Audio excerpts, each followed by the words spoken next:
Hello there. Obi-Wan Kenobi is a brand new Star Wars series on Disney Plus, and the first 2 episodes were gifted to us a little bit early last night. This show sees the return of Ewan McGregor back in his iconic role of Obi-Wan Kenobi, a fallen Jedi after the events of Revenge of the Sith. I've been very excited about this series, not just because it's Star Wars and I'm a nerd. No, it's because it's about Obi-Wan Kenobi. He's one of my favorite characters, if not the main favorite character of mine in the entirety of Star Wars. And so I ask you to take my hand and keep those negotiations short, because we're about to dive deep into spoilers for the first 2 episodes of Obi-Wan Kenobi. So if you have not seen them yet, go watch them. But if you have and you want to hear my thoughts, stay tuned.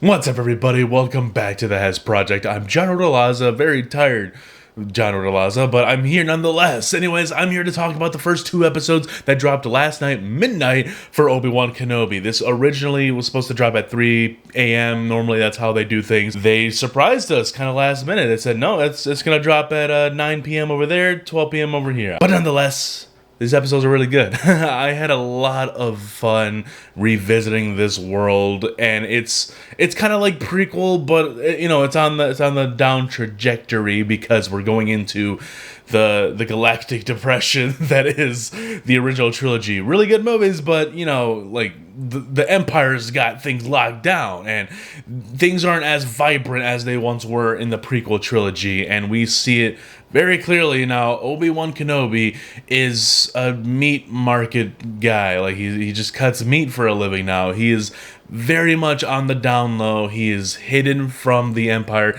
does not want to be seen because he wants to protect Luke Skywalker. And we gotta shout out Ewan McGregor right out of the gate. He just slips right back into a galaxy far, far away. He fits the role of Obi-Wan Kenobi so well. He's just so natural. He feels like he had never left the role or never left Star Wars. This feels like a straight continuation from Revenge of the Sith. Obviously shot a little differently because, modern day stuff, new people, George Lucas back in the day doing his CGI stuff. But I do recall something that Ewan McGregor said in an interview talking about Deborah Chow. She's the director of all 6 episodes, and how that changes your opinion on this being a series. He said it felt like a longer formed film to him. It felt more like a proper film because you had the same director with the same vision, the same through line all throughout those 6 episodes. And just in the first 2 that we've gotten, I got that, dude. To compare the 2, The Mandalorian has a lot of people, a lot of cooks in the kitchen, if you will. A lot of people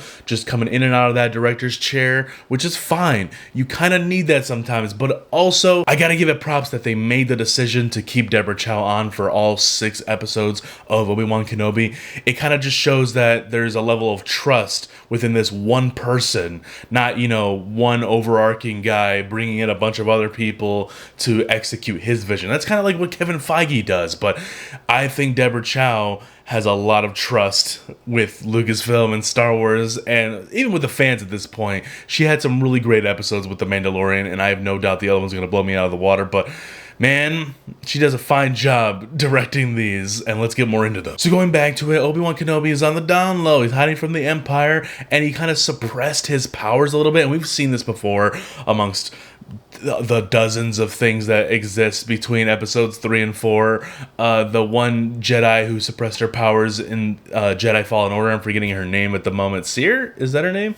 I think so, but yeah, we've seen this before, and it's probably what Obi-Wan Kenobi is doing in this show, which is fine. Like, it's cool, and he's got a Jawa that keeps coming over to his little hut to make deals with him. He'll steal some of his parts to sell them back to him. I don't know. I thought that was funny. Like, they have some nice subtle humor in here. It doesn't feel like it deviates from the plot just to make a funny little joke here and there. I think the humor in here is done so well, and it's so like classic Star Wars to me. Like, it never felt like that they're trying to make you laugh in those original 6 films. It just felt like natural, organic humor. This show automatically tells you it's going to cut it real close to canon and continuity. It's going to cut it real close, because in this first episode, I think like maybe 10 minutes into it, we get an introduction to little 10-year-old Leia Organa. What is she doing in this show? Now, full disclosure, I heard rumors about Leia being in this, though I was just like, I'm not going to pay attention to that. I'm just going to wait for the show to come out. And it's true. And this young actress is just so adorable. I was pleasantly surprised to see that, we have a child actor in here. Oh, she's not bad. She's actually kind of funny at times and charming. And I want to see a little bit more of her in these episodes. Like, yeah, I was pleasantly surprised for it, and it was a really nice turn. I didn't think the show was gonna go that route, but Leia gets herself into some trouble. She gets kidnapped by these people who are like bandits, but then they work for the Inquisitors, who ultimately work for the Empire. Bail Organa makes a message to Obi-Wan Kenobi asking him for help, and Obi-Wan says, but my responsibility is the boy. And that was the deal at the end of Revenge of the Sith, that he would take the boy, Bail Organa takes Leia. And he says, well, your responsibility is also Leia. Like, I don't know. That was just kind of stupid. I did not like that. Just because Bail Organa is not a badass character and he's not a main character or a Jedi doesn't mean you get to cast blame on our main character. Like, I don't know. It's just a weird, clunky little scene between the two. Like, dude, that was your responsibility. If you're asking for help, just say, hey, I failed. Can you help me? By the way, yes, there are Inquisitors in this show. This is the first time I've ever really seen Inquisitors outside of Star Wars Jedi Fallen Order. Moses Ingram, she is the third sister, I believe. And I think this other guy, Rupert Friend, he's the bald-looking dude. I thought he was supposed to be the Grand Inquisitor, but she slays him in the second episode like it was nothing. I just want to say, props to this actress. I think she's really good in the role, honestly.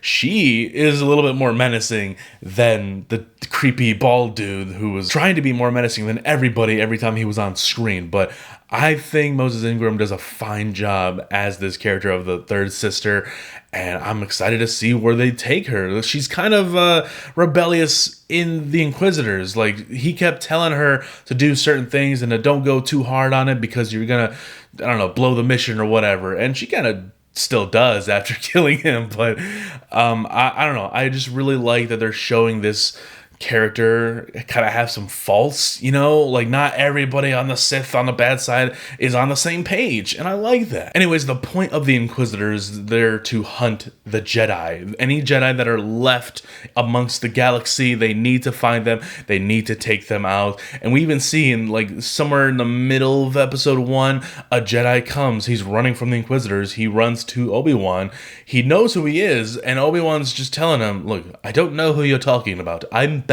So I am glad that we got a little glimpse of hopeless Obi-Wan. He's lost, but I'm glad that we got to see him kind of restore a little bit of hope fairly quickly. It doesn't feel like a downer of a show by any means. It touches upon some dark themes with Obi-Wan, but at the end of the day, it's still family-friendly Star Wars, and I love that they didn't really hinder on that. They kind of just moved it along very quickly, and I appreciate that.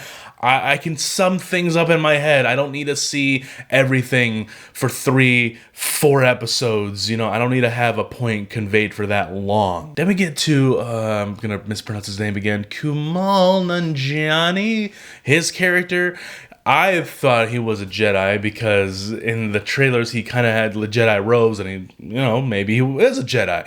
But no, once Obi-Wan goes to this other planet, it looks like a busier city type planet, but it looks like slums, some little girl tried selling Obi-Wan some spice, but another kid leads Obi-Wan to Kumail's character, and he's kind of a Jedi a little bit. He's using magnets, pressing a remote to close the windows. He's not a real Jedi. It's kind of like a con man type scenario, and I thought it was funny. I didn't think it was shoehorned in or like a crappy joke or whatever. I thought it was entertaining, and I had a lot of fun seeing Kumail in that role. And we do get some great action. We haven't seen Obi-Wan wield the lightsaber yet. He is just holding it in the very end of that episode 2, but he does throw down quite a bit. He's got some great hand-to-hand combat scenes, and in this very last part of the second episode, the third sister is looking after him. I think her name is Reva. She is going after Obi-Wan. She believes he's very much alive,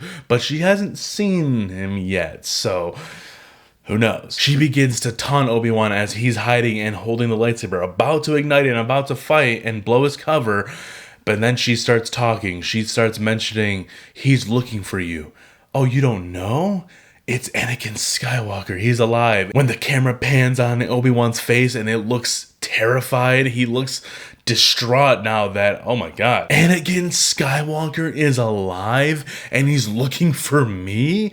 That was, I don't know, that was a real intense scene, and he wasn't even in it. Darth Vader, Anakin wasn't even in this scene, and I already got shivers. I have not been excited about Star Wars in a while.